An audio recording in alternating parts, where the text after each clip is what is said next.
لنريه من آياتنا إنه هو السميع البصير. صدق الله العظيم.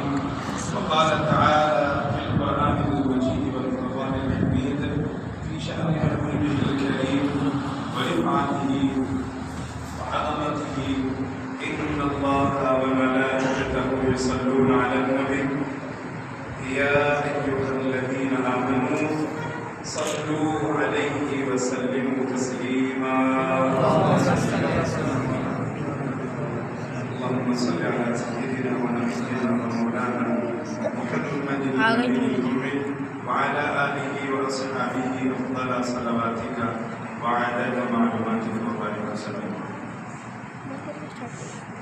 محمد کی محبت، محمد کی محبت دین حق کی شرط اول ہے. وہ اگر اسی میں خامی تو دین نامکمل ہے. اللہ رب العزت کا بے انتہا بے پناہ فضل و کرم، اس کا احسان عظیم، اس کا صد شکر ہے کہ اس نے ہم تمام کو اپنے اس گھر میں رسول کریم علیہ السلام کا تذکرہ پاک کرنے کی سعادت مندی اور سننے کی توفیق عطا فرمائی. حاضرین گرامی قدر، یہ بابرکت محفل میرے اور آپ کے تمام انسانوں کے، تمام جانداروں کے، الغرض تمام مخلوقات کے پیغمبر، جسے خود پیارے نبی نے اپنی زبان سے فرمایا کہ میں رحمت للعالمین ہوں.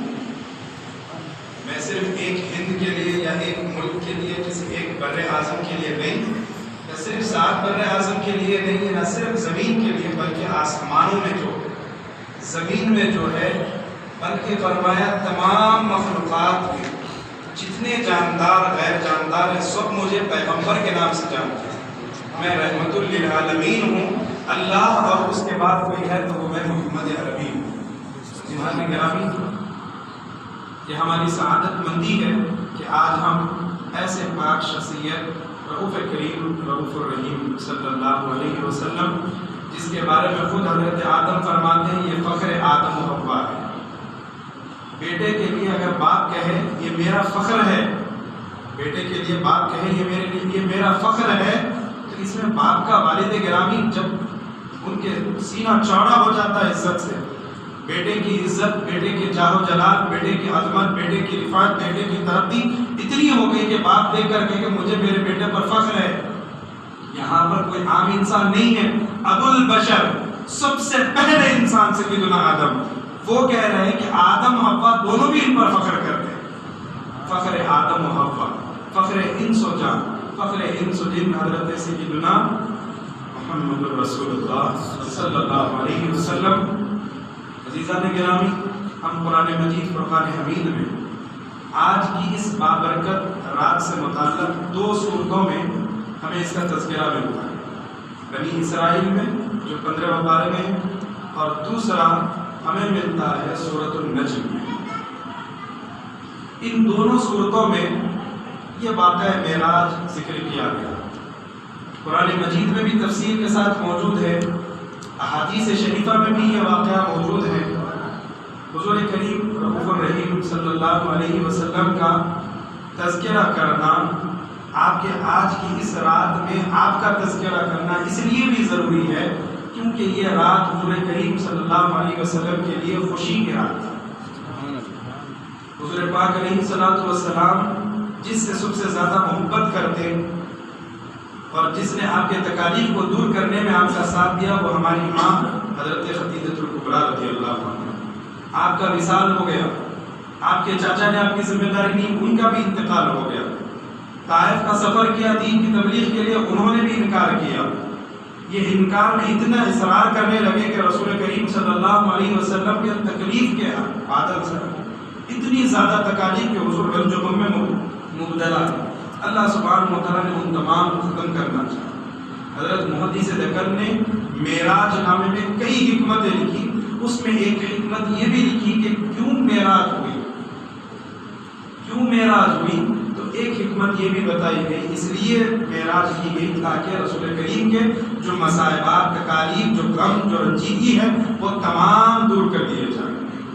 تو عزیزان گرامی غور کریں، اللہ سبحانہ و تعالیٰ تمام انسان، تمام جانور، تمام جاندار، تمام مخلوقات، پوری دنیا کا مالک، اسے فکر ہے رسول کریم کے چہرے پر مسکراہٹ، اسے بھی فکر ہے رسول کریم علیہ السلام خوش رہے۔ تو امتی کو کتنی فکر ہونی چاہیے، امتی کو کتنی فکر ہو کہ میں میرے رسول کو خوش کروں، میں میرے رسول کے چہرے پر مسکراہٹیں دیکھوں۔ حضور پاک علیہ السلام کی موجودگی میں حضرت عمر نے دوسرے مذہبی کتاب کو پڑھا، رسول کریم کے چہرے پر غضب کے آثار نمائے۔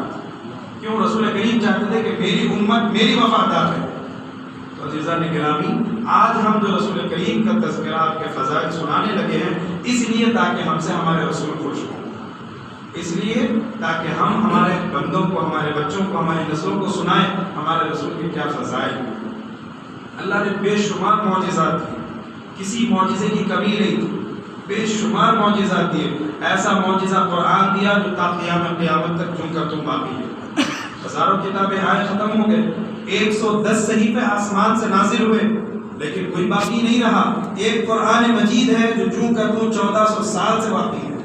یہ معجزہ ہے رسول کریم کا۔ رسول کریم کا معجزہ چاند کے 2 ٹکڑے کرنا، رسول کریم کا معجزہ سورج کو پلٹا دینا، رسول کریم کا معجزہ کہ کنکروں کی زبان سے کافروں کے کانوں میں آواز پہنچا دینا۔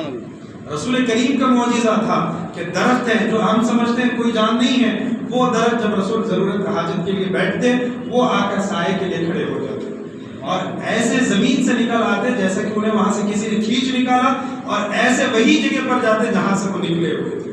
جو جڑ جس جگہ سے نکلی وہیں پر وہ جا کے دفن ہوتے تھے۔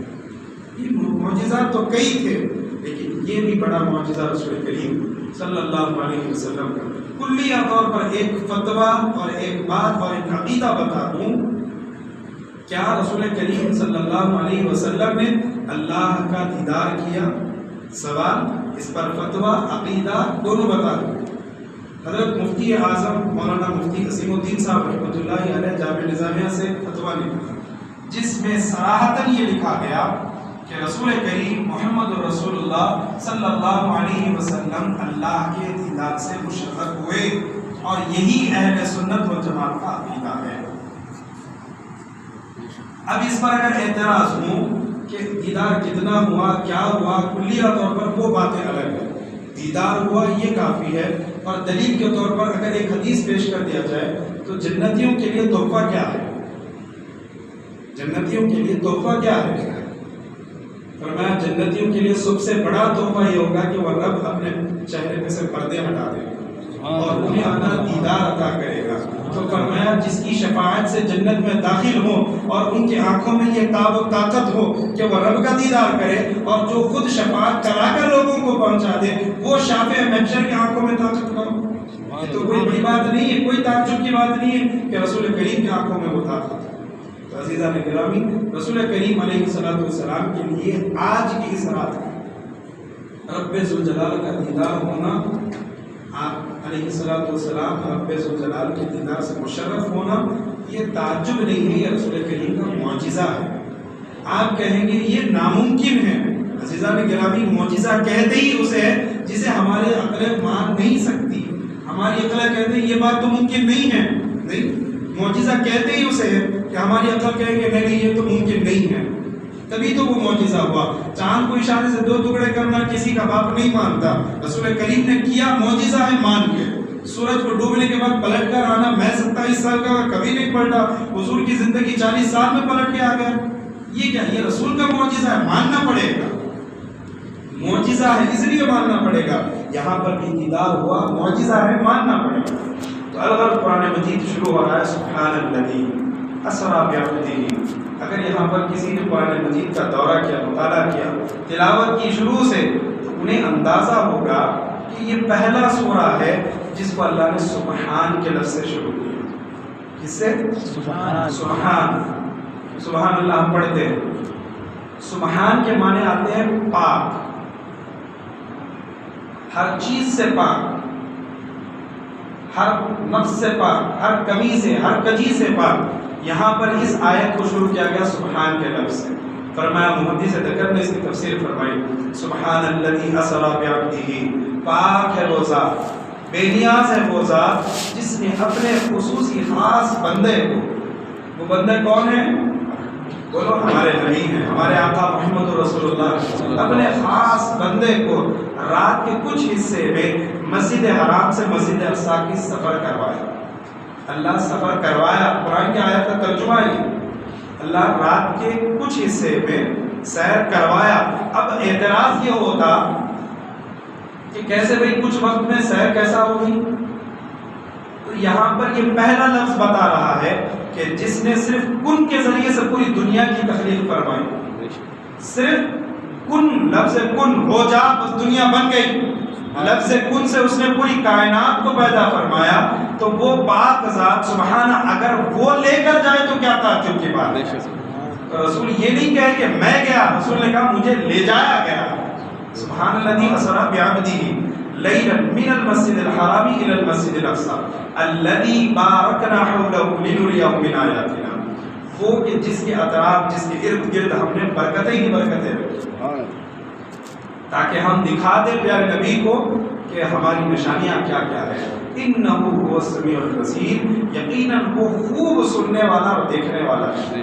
عزیزان گرامی، آپ وضو کر کے مسجد میں آتے ہیں، پاک لباس پہن کے مسجد میں آتے ہیں، گندی حالت میں مسجد میں نہیں آتے، کیوں؟ مسجد پاک ہے، اس کے اندر برکتیں رحمتیں ہیں۔ اللہ نے قرآن میں فرمایا اس کے ارد گرد برکتیں ہیں، یہ نہیں کہا کہ اس کے اندر برکتیں ہیں، اس کے اندر برکتیں نہیں کہا، مسجد تو برکت والی ہے، اللہ نے اضافہ فرمایا کہ اس کے ارد گرد بھی برکتیں ہیں۔ تو مفسرین امام رازی، علامہ آلوسی، حضرت اسماعیل حقی، کئی مفسرین نے اس بات کو لکھا ہے کہ اس مسجد کے اطراف میں انبیاء کرام کی کئی قبریں موجود ہیں۔ اللہ نے انبیاء کی قبروں کو برکتوں سے تعبیر فرمائی، وہ کہ جس کے اطراف ہم نے برکتیں رکھی۔ آپ کو معلوم حضرت اسماعیل حقی رحمہ اللہ تفسیر میں لکھتے ہیں کہ جب حضرت یوسف کا وصال ہوا، حضرت یوسف علیہ السلام کا، تو آپ کو دریائے فرات کے قریب جو ہے دریائے نیل کے پاس آپ کو دفن کیا گیا، قریب میں جب دفن کیا گیا تو آپ کی قبر شریف سے جو دریا کا پانی لگ کر آگے بڑھتا اور جس کھیت میں جاتا تھا وہاں کی کھیت سرسبز و شاداب ہو جاتی۔ سبحان اللہ۔ مفسر قرآن لکھ رہے ہیں حضرت اسماعیل حقی فرماتے ہیں، محمود آلوسی رحمہ اللہ فرماتے ہیں تفسیر روح البیان والے شخصیت، بڑی مشہور تفسیر ہے، کوئی انکار نہیں کرتے، ہر شخص مانتا ہے کسی بھی مکتب فکر کا۔ حضرت لکھتے ہیں کہ یوسف علیہ السلام کی قبر سے جو پانی ہو کر کھیت میں جاتا تھا وہ کھیت سرسبز و شاداب ہو جاتے تھے۔ لوگوں نے دیکھا کہ دور کے کھیتوں والوں نے کہ بھائی یہ پانی ہمارے پاس کیوں نہیں، نبی تمہارے بھی ہے ہمارے بھی ہے، لہٰذا انہوں نے کیا کیا، آپ کا تابوت نکال کر اپنی کھیت کے قریب دفن کر لیا۔ حضرت یوسف کی قبر کو کھودا اور آپ کے جس میں اتھر جس باکس میں تھے اس تابوت کو نکال کر اپنے پاس دفن کر لیا۔ اب مسئلہ ایسا ہو گیا کہ کسی نے کسی کے پاس، کسی نے کسی، یہ تو بڑا مسئلہ ہو گیا۔ مفسر قرآن لکھتے ہیں کہ وقت کے علماء جمع ہوئے، انہوں نے ایک بات طے کی کہ کہا کہ آپ کی بڑی قبر بنائی جائے اور وہاں تک دریا کا پانی پہنچایا جائے، پھر وہ جب پانی آپ کے قبر شریف کو لگ جائے، برکت اس کو حاصل ہو جائے۔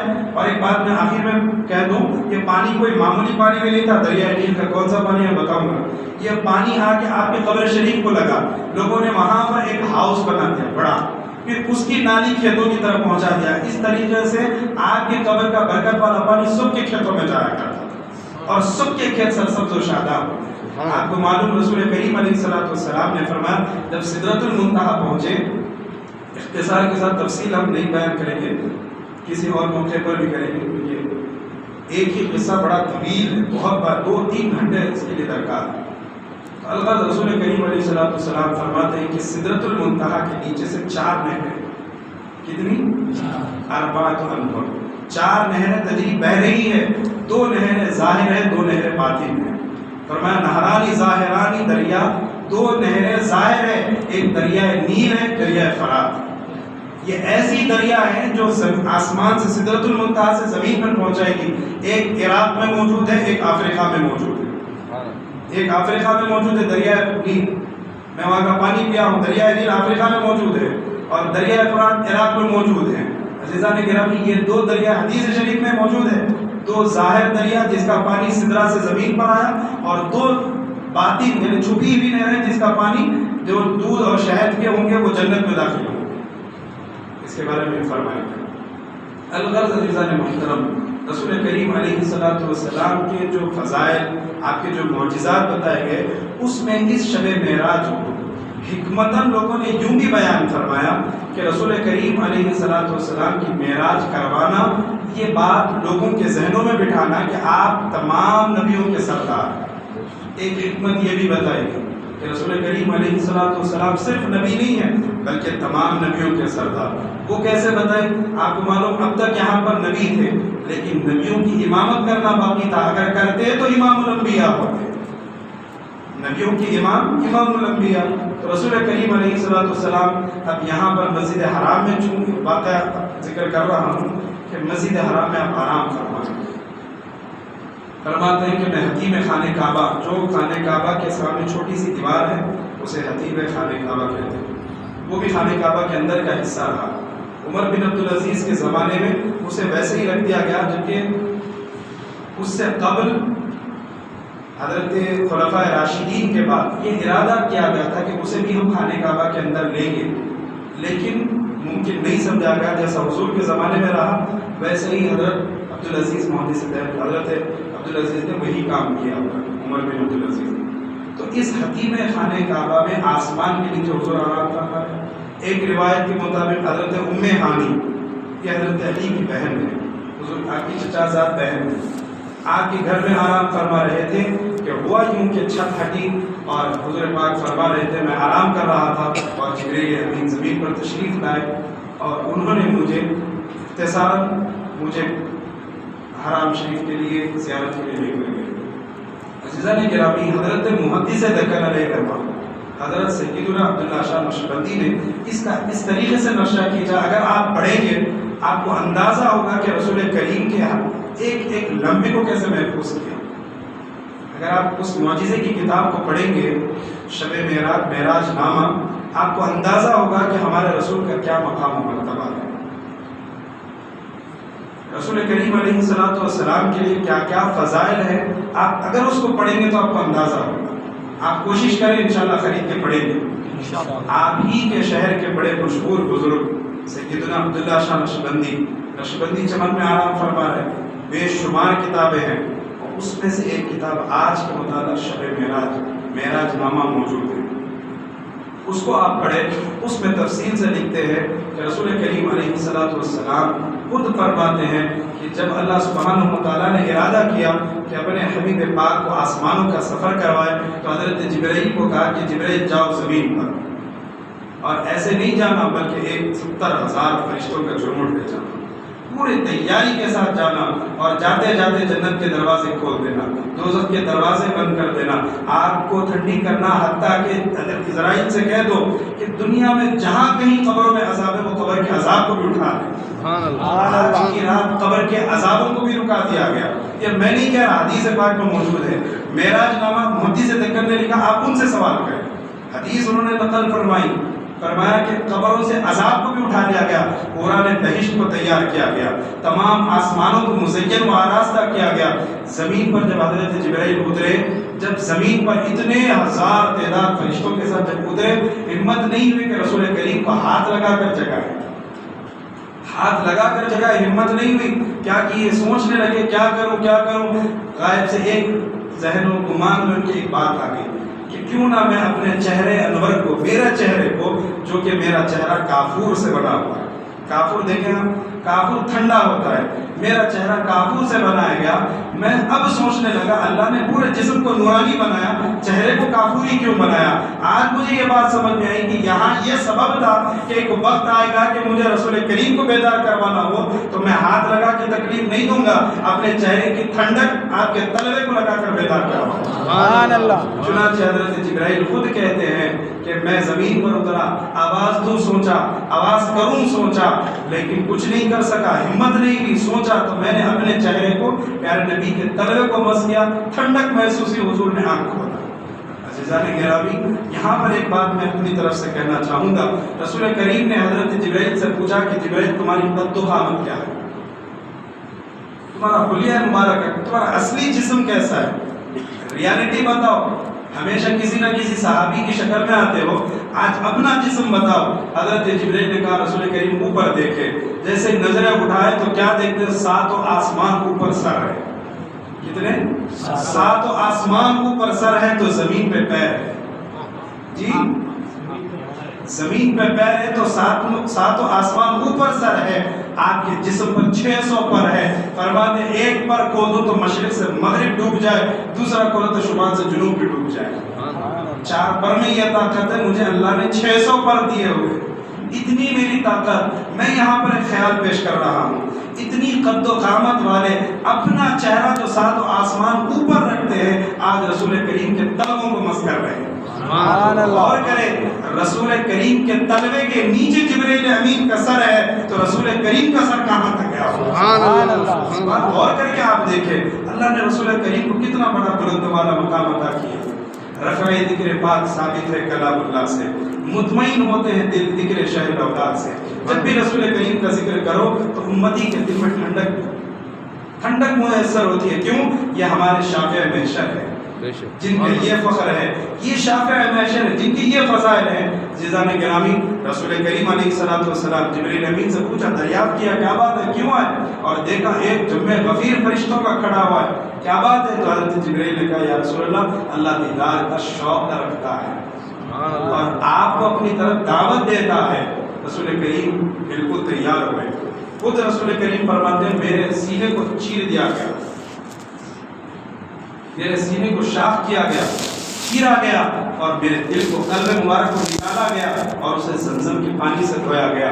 یہاں پر لکھنے والوں عاشق مزاجوں نے یہ بھی لکھا زمزم کو برکت ملی قلب مصطفیٰ سے. قلب کو پاک کرنا منسوب نہیں تھا، اصل بات یہ تھی کہ زمزم جو تا قیامت امت محمدی پینا چاہے تو وہ رسول کریم کے قلب کو لگا ہوا پانی پی لے، اس کی برکتوں کا حصول اسے بھی ہو جائے. چنانچہ پیارے نبی فرماتا میں دیکھتا رہا خون نہیں نکلا. لوگ اعتراض کرتے جسم ثقیف کثیف لطیف نہیں ہے، ہماری طرح ایک مثال ہے بھائی ان کا دل نکال کے بتاؤ آنکھوں سے کیا وہ دیکھنے کی صلاحیت رکھیں گے؟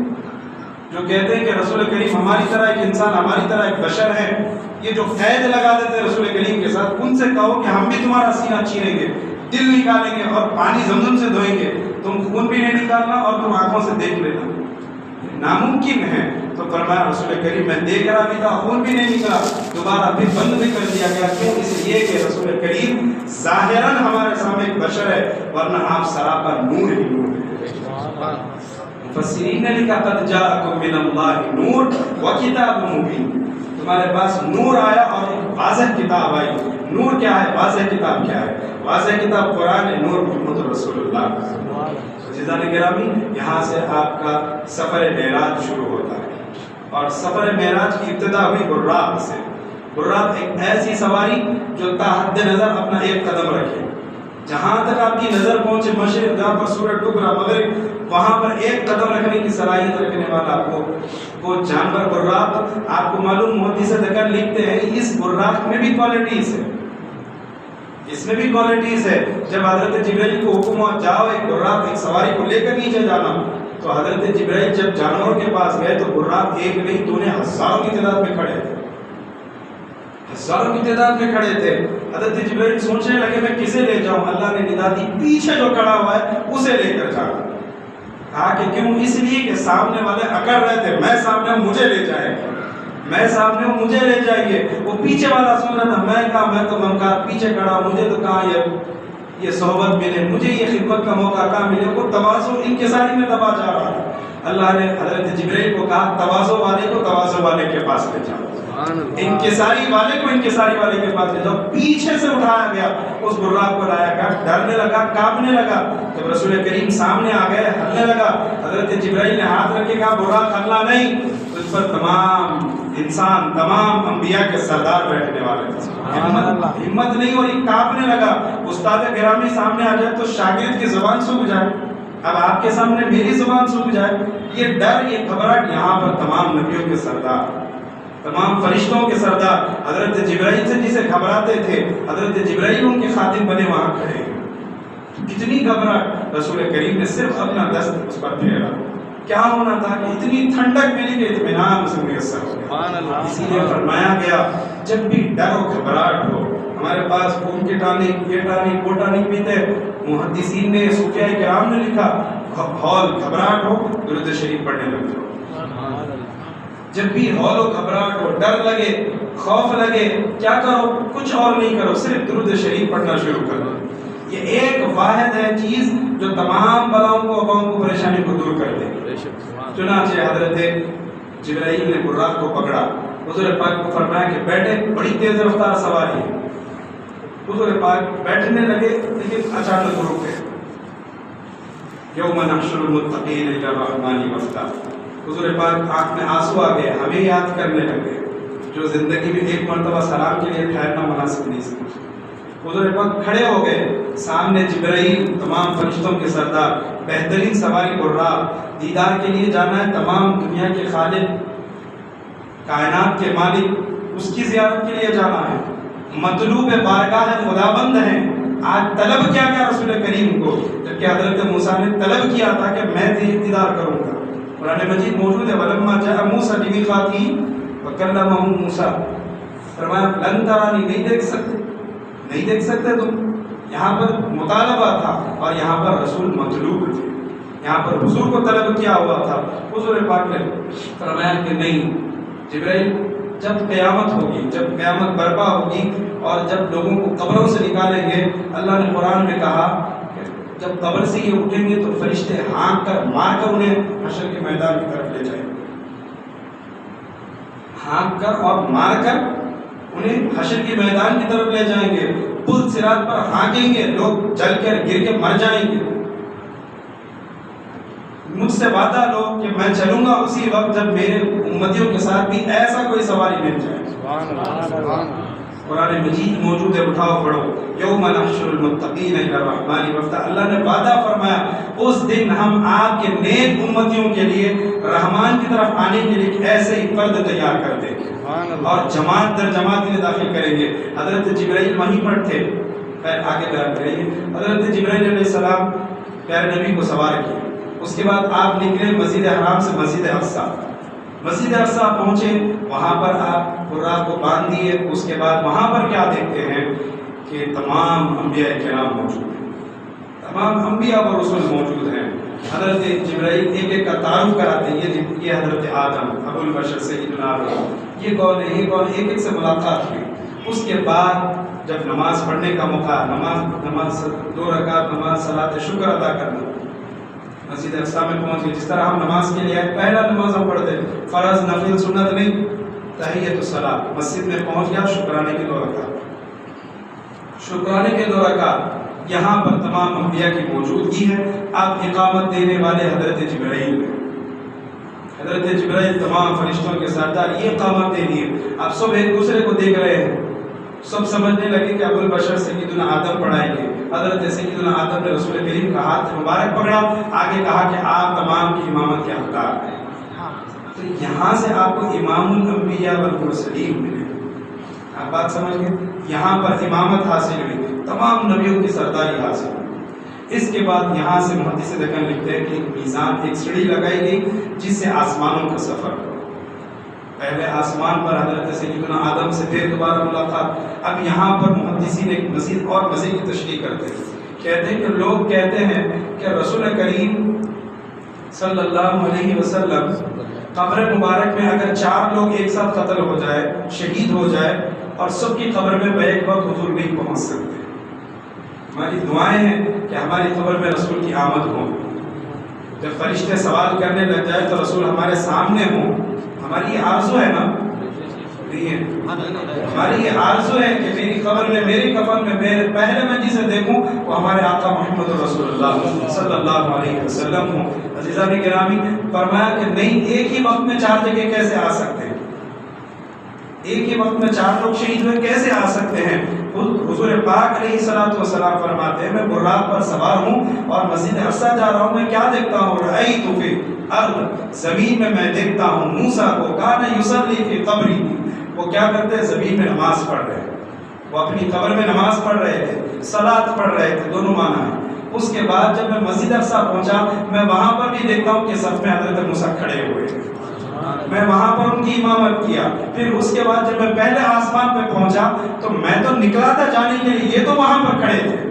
میں جب سیڑھی لگا کر پہنچا، آسمان پہ دروازے پہ پہنچے تو بوابہ دروازے پر جو ٹھہرا تھا اس کو جب حضرت جبرائیل نے دستک دی، کہا کہ کون ہے؟ حدیث کے الفاظ ہے، کون ہے؟ کہا کہ جبرائیل۔ کہا کہ من معاہو، تمہارے ساتھ کون ہے؟ کہا کہ محمد صلی اللہ علیہ وسلم۔ کہا کہ بلایا گیا ہے؟ ہاں، آج دعوت دی گئی ہے، آج بلایا گیا ہے۔ دروازہ کھولا تو سب سے پہلے جس کی زیارت ہوئی وہ حضرت سیدنا آدم علیہ السلام۔